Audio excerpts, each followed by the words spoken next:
الشيطان الرجيم. أفضل الذكر بسم الله الرحمن الرحيم.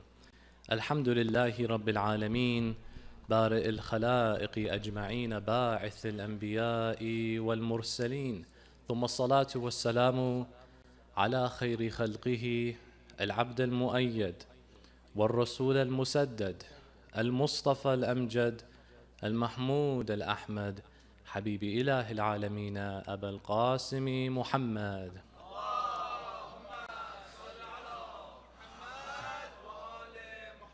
وأهل بيته الطيبين الطاهرين المعصومين المنتجبين الذين أذهب الله عنهم الرجس وطهرهم تطهيرا، سيما بقية الله في الأرضين أرواحنا للتراب مقدمه الفداء. أما بعد، يقول الله في محكم كتابه الكريم: بسم الله الرحمن الرحيم. إنا أرسلناك شاهدا ومبشرا ونذيرا. آمنا بالله، صدق الله العلي العظيم. صلوا على محمد وآل محمد.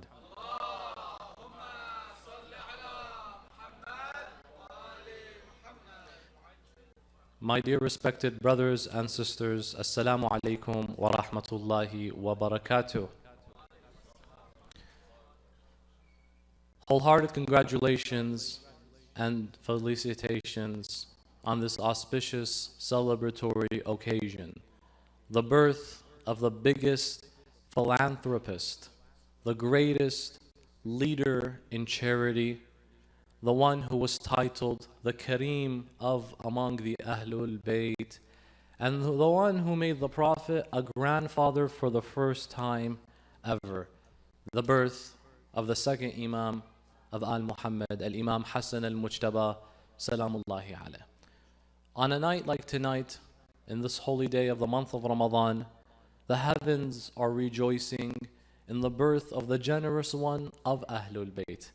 Al-Imam Al-Hassan alayhi salam is a very central figure within Islamic history, and the sacrifices that he put forth cannot be enumerated enough.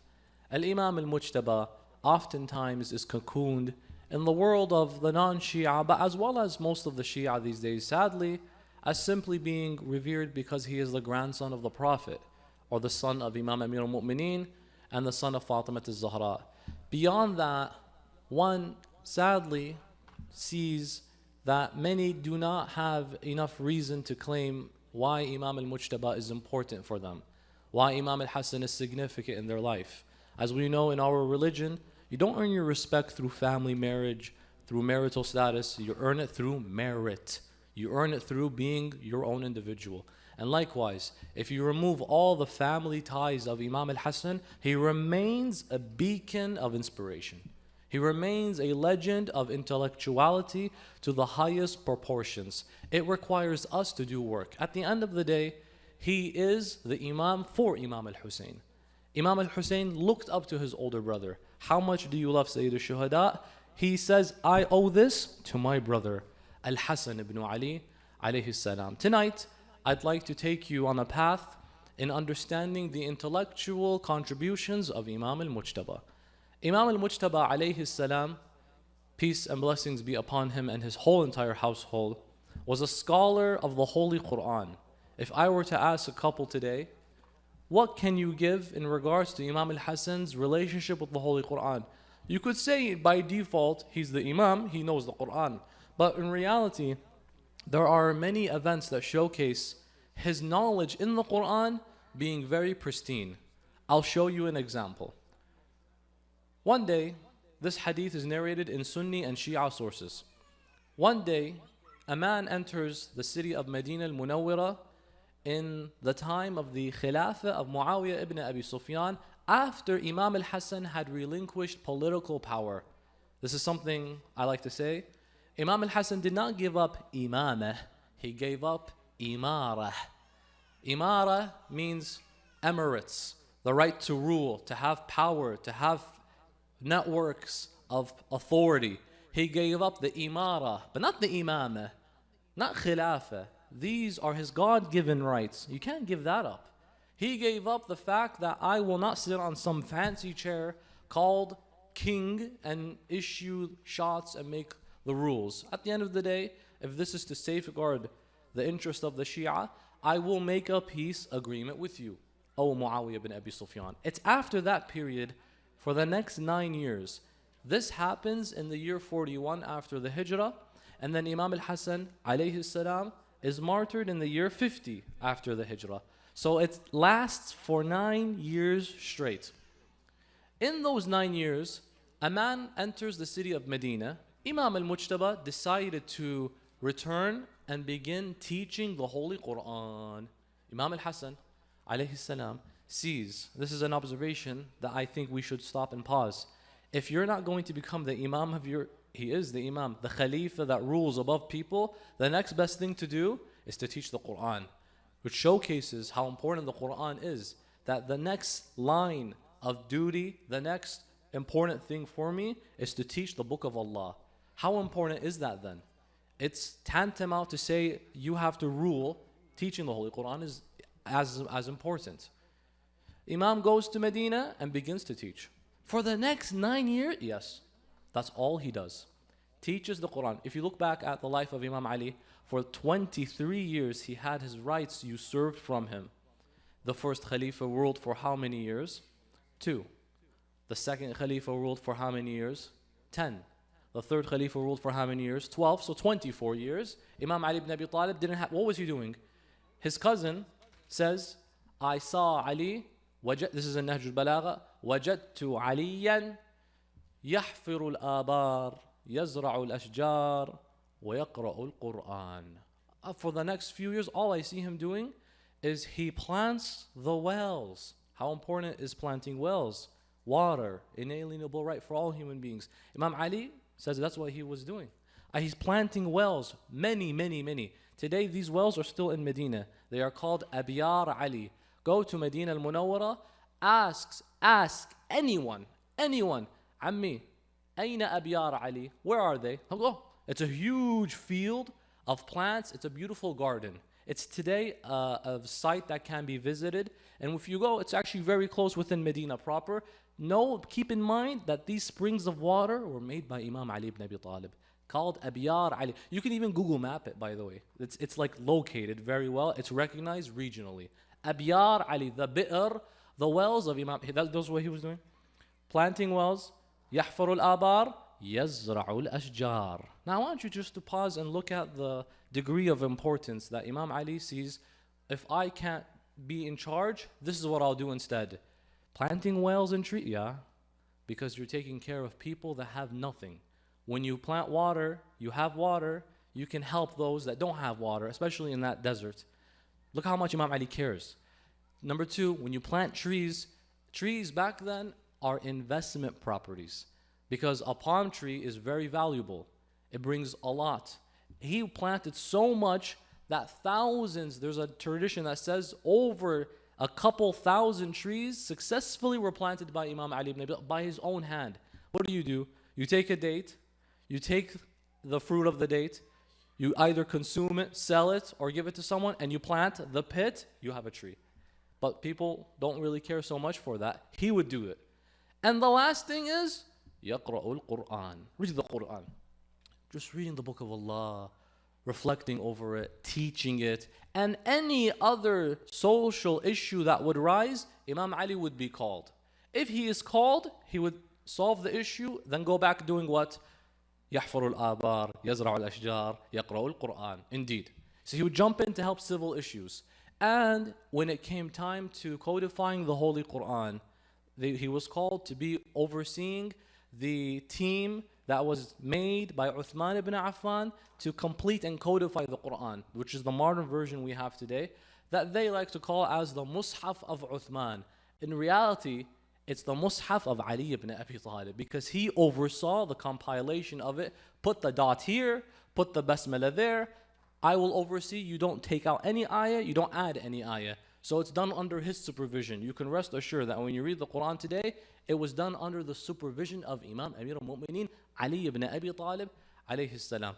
Imam Al-Mujtaba, the man that we honor on a night like tonight, did similarly the same things.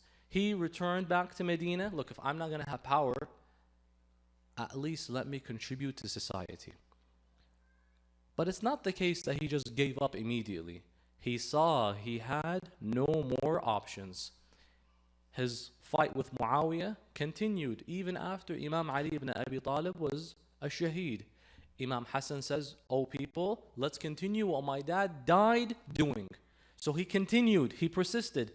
Muawiyah had plotted that he would bribe some of the soldiers of Imam al-Hassan. Imam al-Mujtaba has about 80,000 men. A few get bribed. The numbers deplete. He is about 30,000. Muawiyah has 200,000 soldiers. And if you have 200,000 and you're fighting about 30,000, that's so off. Look how he says we can keep doing this. So this idea that Imam Hassan is this passive Imam, not really caring about conflict, no. Imam Hassan knows what he is responsible to and his obligations are. But these are the he continues until he is left with no more supporters. What happens is Imam al-Hassan is down to about 12,000. Eventually he is left with 12. On the front of the army is led by his cousin by the name of Ubaydullah ibn al-Abbas. He's leading the head of the army. Imam al-Hassan brings an army with him, 3,000 ahead, 3,000 here, 3,000 behind him, and then 3,000 stay behind in Kufa because he could not take all the soldiers with him. Ubaydullah ibn al-Abbas, he gets a letter saying, "Oh Ubaydullah, leave al-Hassan, for you is 1 million dinar." Do you know how much a million dinar is? 1 dinar is gold coin. Gold in that weight of gram is expensive. 1 million for you, just leave him. Wealth was all under his disposal. So if you imagine it's like, hey, can you stop fighting? And I'm not telling you to fight him. I'm saying just to stop fighting. Just don't do anything and you get the lottery. It's very tempting if your iman is weak. Not only did Ubaydullah ibn al-Abbas, with just 3,000 soldiers, say, I'll stop. He took his 3,000 and brought it to Muawiyah.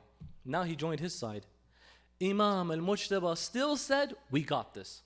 We can make this happen. A letter came from Muawiyah again, sending it to the soldiers behind Imam al-Hassan. Because there were 3 in the front. 3,000 with him, 3 behind, and 3 back in Kufa. The letter came behind him. The letter said, I and Al-Hassan have decided to not fight anymore. And Allah says, إِنَّمَا الْمُؤْمِنُونَ إِخْوَةً فَأَصْلِحُوا بَيْنَ أَخَوَيْكُمْ. We're brothers and whatever. They were duped. They believed that the letter was true. Oh my God, Imam Al-Hassan has decided to give up? Really? Oh, okay, fine. We're not going to continue. Not only is that the case, Imam Amir al-Mu'mineen, he had them fight under him against Muawiyah in many battles, Siffin, Jamal, and Nahrawan. And so they were already tired. They weren't motivated to continue. At the end of it, they were also easily misguided. Even then, with the remaining 3,000 that's with him, he's like, I'm still going to go. It gets to a point where Imam al-Mujtaba, alayhi salam, reaches a place where he begins to stand and pray. One of the men behind Imam al-Hassan takes a knife and backstabs him literally. He betrays him. Another man comes and protects the Imam, and they begin to have this commotion. Imam Mujtaba is betrayed and backstabbed. He still said, it's fine, we're not done yet. We're still going to go. Yani you want to fight even in these proportions? Yes. And then someone comes and tells you in the 21st century today, he wasn't like Imam al-Hussein. Habibi, Imam Hussein learned from him. He's his older brother. Look at the proportions. Sayyid al-Shuhada alayhi salam is 72 against 30,000 on the day of Ashura. Imam al-Hassan is 3,000 against 200,000. And he says, I'm still doing it. Why? Because it's my obligation. He gets to a point where he no longer has any more support. He's backstabbed, he's abandoned, and he's betrayed, and he has nothing else left. Muawiyah sends a letter. He's very good with these letters. And they're doing a film on Muawiyah, by the way, these days. Of all people to make a film on. NBC is doing a film on Muawiyah. They've spent $145 million on 30 episodes. Covering lies. Lies to the highest degree. I watched one episode. Lies everywhere. First of all, why is he so fit? Last I checked, An-Nisa'i, who is a Sunni alim, who leads one of the works of As-Sihah As-Sitta, An-Nisa'i Sunni alim, says, they asked him, why don't you write about any of the fada'il and virtues of Muawiyah ibn Abi Sufyan? He wrote a book called, ready for it? Fada'il Ali ibn Abi Talib, the virtues of Ali. Where are the ones about Muawiyah? Because he was in Syria, ironically, at the time, and he had those who loved Muawiyah confront him. Ya Imam al-Nisa'i, Fada'il Ali, Fada'il Muawiyah, where is that? He says, I don't know any fadila about Muawiyah except one. What is it? La qala Rasulullah, la ashba'allahu batna. May his stomach never feel full from how much he loved to eat. The tradition says that if he wanted to turn from one side of the pulpit or his chair, he would have to lift the lump of him first to that direction, then shift to that direction. He was very grotesquely overweight, and all literature mentions that. I'm not using this as pejorative. This isn't me, it's just straight up non-Shia historical material. And Nisa'i says, I don't know any virtue except that, mashallah, his stomach doesn't get hungry. They said that's enough of it, and guess what they did to him? They killed him.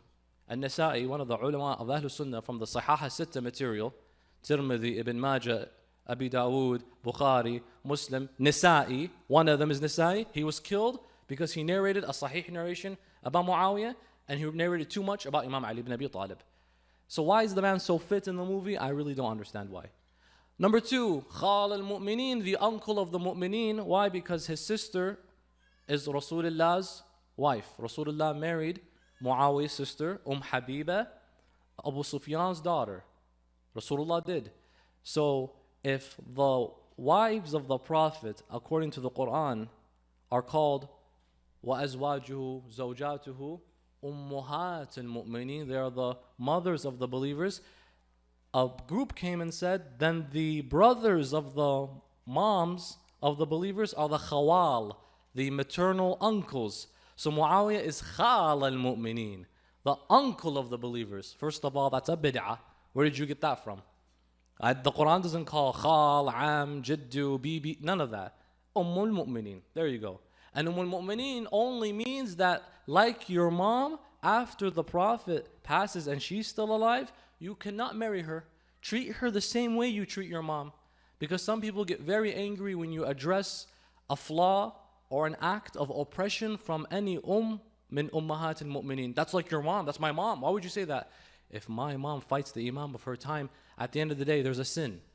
Secondly, if you, at the end of the day, say that she's my mom, she's not your mom. Because a mom is someone that you could embrace. A mom is someone that you don't have to observe hijab. If you see her, you still have to have hijab.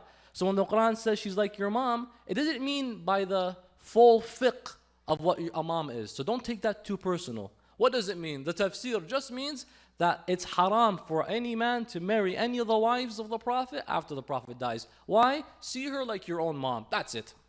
Why? Just to give the Prophet honor, to honor his sanctity, that this is the wife of the Prophet. No one can claim I also then married her. That's it. How do we seal this in stone? Allah decided the best way is to call them like the wives, like they are the moms of the believers. So what did some clever people do? Oh, if they're the moms, then her brother is the uncle. That's from you. That's from you. And you keep looking at us and saying, bid'ah Shia. Oh, what's this? So Muawiyah becomes khal al-mu'mineen. Okay, how about you complete that? If Rasulullah, by marrying Habiba, Muawiyah's sister, makes Muawiyah khalu, khal al-mu'mineen, why not when Rasulullah, marrying Aisha, makes her brother Muhammad bin Abi Bakr, Shia, lover of Ali ibn Abi Talib, mu'min, Muhammad ibn Abi, how come he's not called khal al-mu'mineen? The difference is, one's a Shia, one's not a Shia. The Shi'i, Muhammad ibn Abi Bakr, no way we'll call him khal al-mu'mineen. Muawiyah, khalu. Yeah, nice uncle. Keep that uncle. For us, we follow the Quran. And the Quran said, these are the titles, and we maintain. We don't add anything else. Muawiyah sends this letter, their uncle, and he says, Hassan, don't make the same mistake as your father. Don't make it. Your men have abandoned you, and it's over. Why don't we come to a truce? Imam Hassan has no more options. And so Imam Al-Mujtaba himself decides to write the terms of the settlement. And the winner, any business partner will tell you, any political leader will tell you, the one at advantage is the one that writes the terms. Not, I will write terms and you have to agree. I will make sure that the terms are written and I choose what I want. And if you disagree, that's up to you.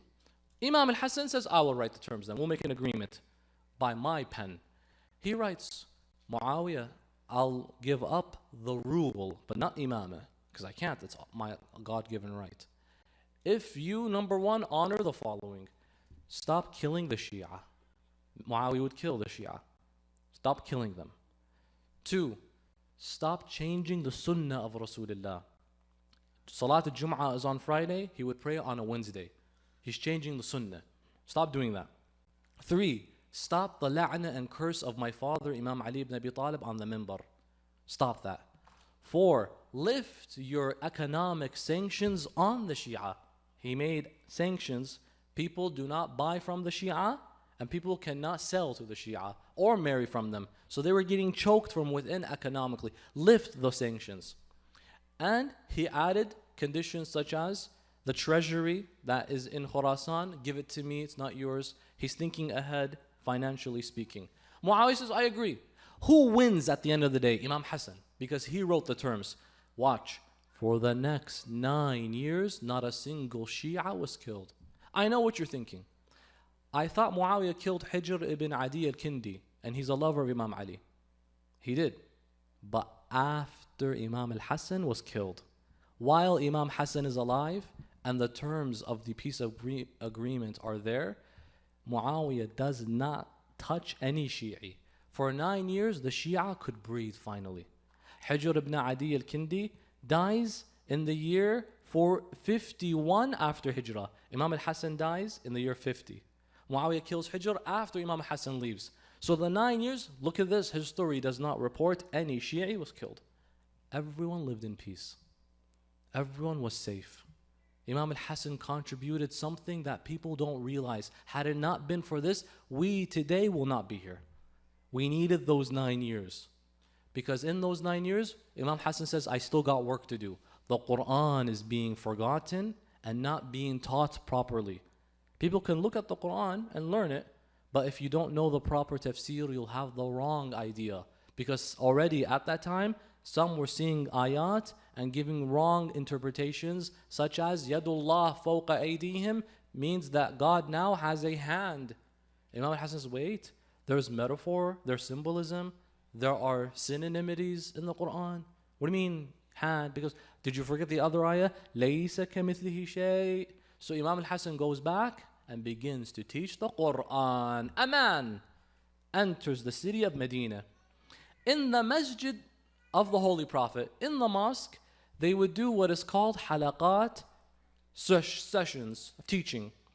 Each basically, it's kind of like what's happening today in the Hawza of Najaf, in the free independent classes, durus al-hurra, whereby you can enter a masjid. Today there'll probably be Masjid al-Turki, Masjid al-Hindi in Najaf, where you could just enter the Hawza and there's an alim sitting down like this and a circle of students surrounding him. And maybe behind them it says the class of mantiq, usul, fiqh, aqaid, tafsir. Just go in. Which one do you want? Just sit down. Go ahead, sit down. And so Imam Hassan did that. Now, he begins to teach. This man enters and he says, the hadith says he has a question about an ayah of the Holy Quran in Surah Buruj. In this surah, وَشَاهِدٍ وَمَشْهُودٍ قُتِلَ أَصْحَابِ الْأُخْدُودِ وَالسَّمَاءِ ذَاتِ الْبُرُوجِ وَالْيَوْمِ الْمَوْعُودِ.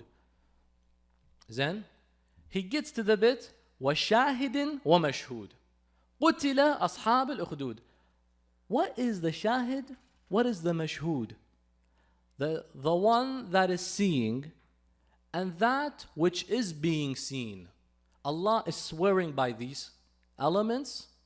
وَالْيَوْمِ الْمَوْعُودِ. And then he says, قُتِلَ أَصْحَابِ الْأُخْدُودِ. The people of Al-Ukhdud were killed. They were burnt, essentially. They were practicing Christians in Yemen, Al-Ukhdud. And they had a ruler that worshipped idolatry, and he told them, come to the teachings of my father.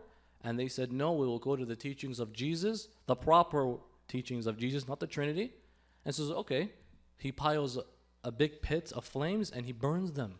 And Allah hated this. So Allah wrote to us that I swear by وَالسَّمَاءِ ذَاتِ الْبُرُوجِ يَوْمِ الْمَوْعُودِ وَشَاهِدٍ وَمَشْهُودٍ wa is Allah taking a qasam. Allah's promising. Then he says, قُتِلَ أَصْحَابَ الْأُخْدُودِ. It shows you how impactful and significant this event was. Then the guy says, I have a question. What? The shahid? What's the mashhud? The one seeing and that which is being seen. What is this? It's just a description. He enters the mosque. He says, I went and I sat down in one of these halaqa classes. Big alim, big beard, big turban, is sitting down teaching. So I sat next to them. I waited until the class finished. And I said, Shaykhana, I have a question. Allah in the Holy Quran says, وَشَاهِدٍ وَمَشْهُودٍ. Who is the shahid? What is the mashhud? The alim says, أَمَّا الشَّاهِد. As for the one witnessing, it is يوم الجمعة. He's like, the day of Friday? He's like, yeah, that doesn't make sense. He's like, that's the tafsir. What's the mashhud? Mashhud is the day of Arafah in Hajj. How? He's like, that's it. He's like, it's a day. How does a day see? It's a day. How do you see a day? He's like, that doesn't make sense. The man says, I went to the next class right next to me. There was another alim teaching. Anta, Shaykhana, what's the shahid? What's the mashhud in this surah? So as for the shahid, it's the day of Qiyamah. He's like, Qiyamah? He's like, yeah. As for the mashhud, it is the day of Jum'ah. He's like, none of this is making any sense to me. He then says, I see one more scholar teaching who has, in the back teaching, who has the biggest group surrounding him. So he has the most attendees, the largest class.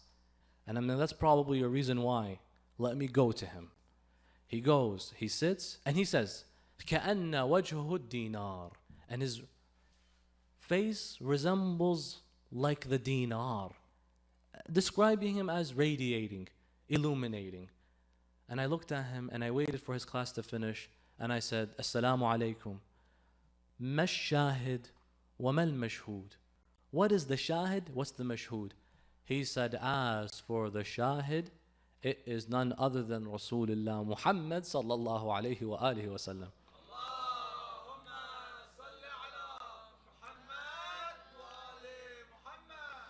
He says, and where did you get that from? Because the other people told me this and that, and they had no evidence. He said, I got it from the Quran. He says, really, where? He says, the ayah that says, Bismillah ar-Rahman ar-Rahim, Inna arsalnaka shahidan wa mubashiran wa nadhira. We have sent you as a witness to all. And so, as for washahid, I just used the Quran itself. He says, that makes sense. What about the mashhud? That which is being witnessed. He says, as for that which is mashhud, it's none other than Yawm al-Qiyamah. He's like, really? How? Where'd you get that one from? He says, the Quran itself. وَذَلِكَ يَوْمٌ مَشْهُودٌ. And it will be a day that is witnessed.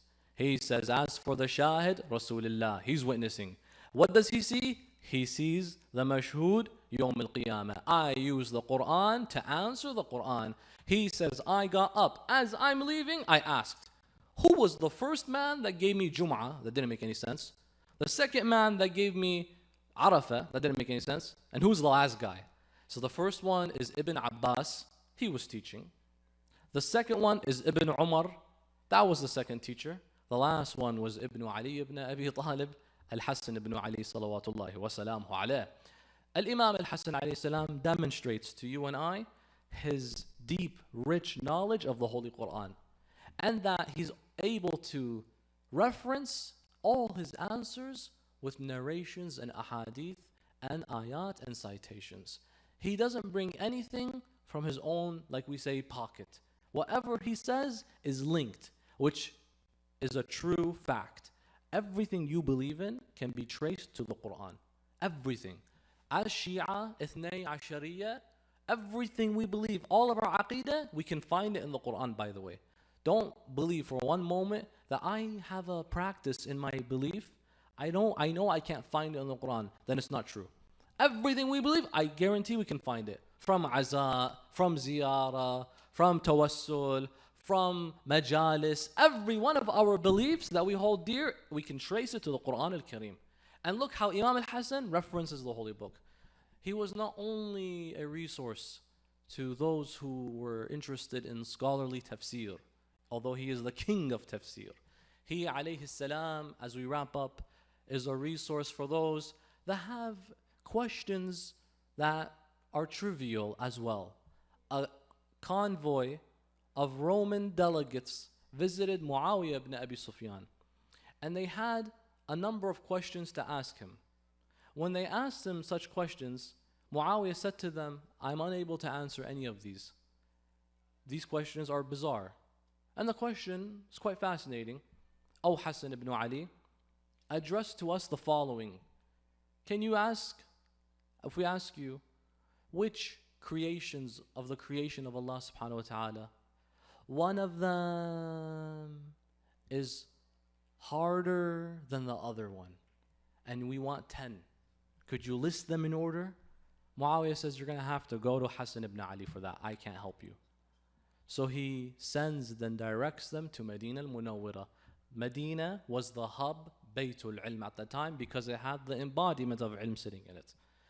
This convoy comes, and they see him, and they say to him, we went to the Khalifa. He wasn't able to answer. Could you answer? What was the question? Which 10 creations of Allah subhanahu wa ta'ala, one is harder than the next, and in order? Imam al-Hassan says he couldn't answer it. Like, yeah, what can you? He says, is rock not hard? Like, yeah. He says, doesn't metal break rock? He says, yeah. Doesn't fire melt metal? He says, yeah. Doesn't water extinguish fire? He says, yeah. Doesn't the cloud make and create the water? He says, yeah. Doesn't the wind move and create the cloud? He says, yeah. Doesn't the angel that controls the wind controls the cloud and the wind? Says, yeah. Doesn't the angel of death control the angel that controls the wind and the cloud? Says, yeah.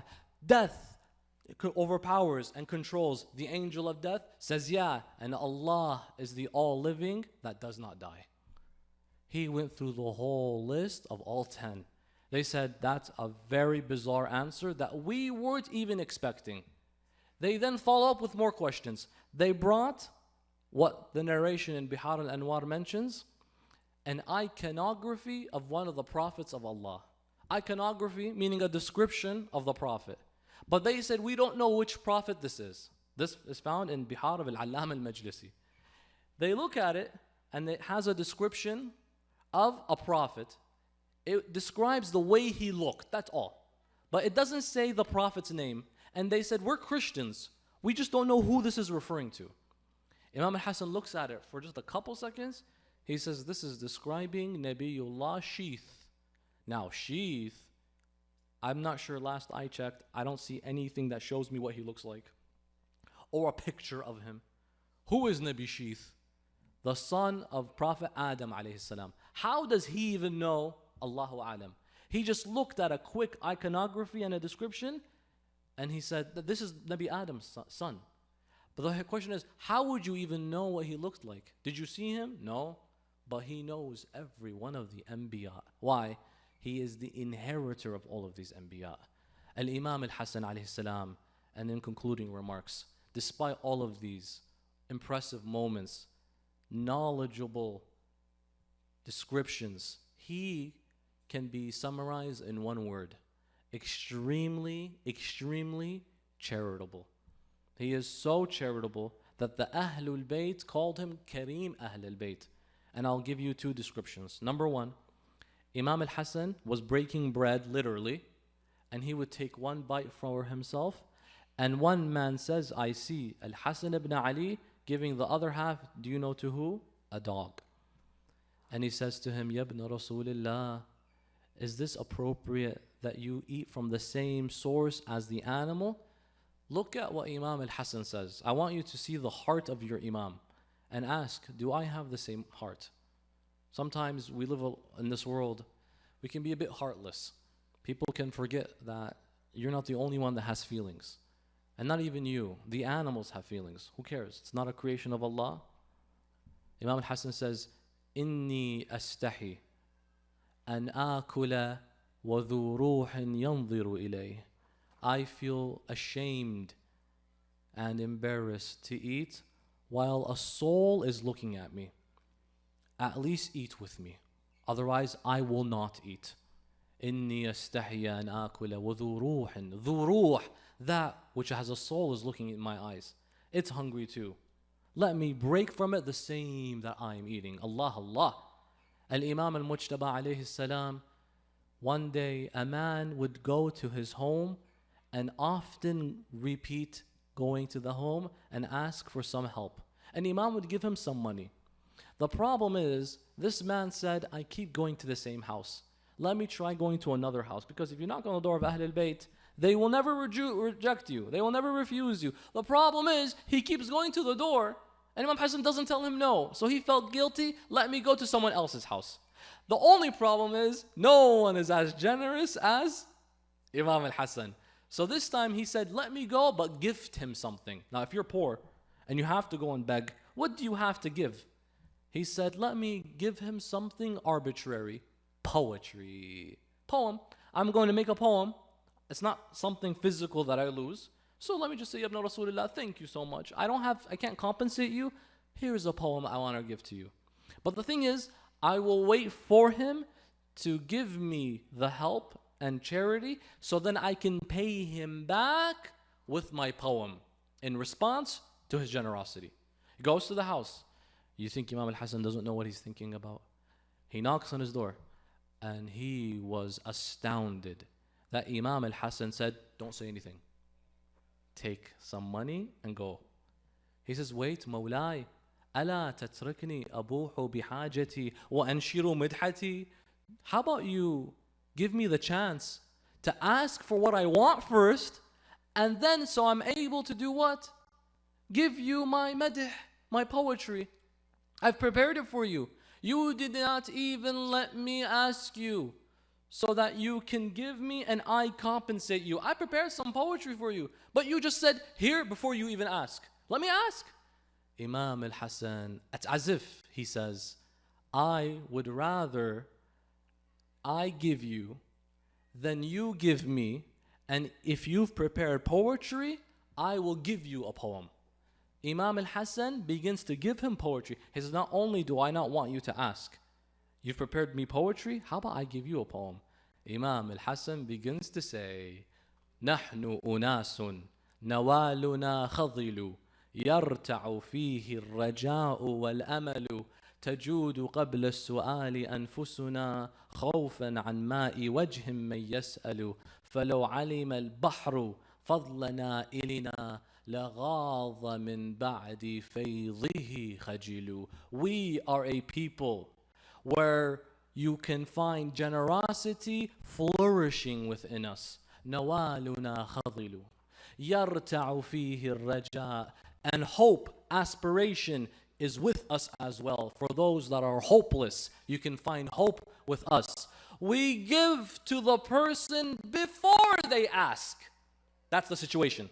We will give the one who begs before they ask us. Why? خوفا, out of fear of the dignity of the person.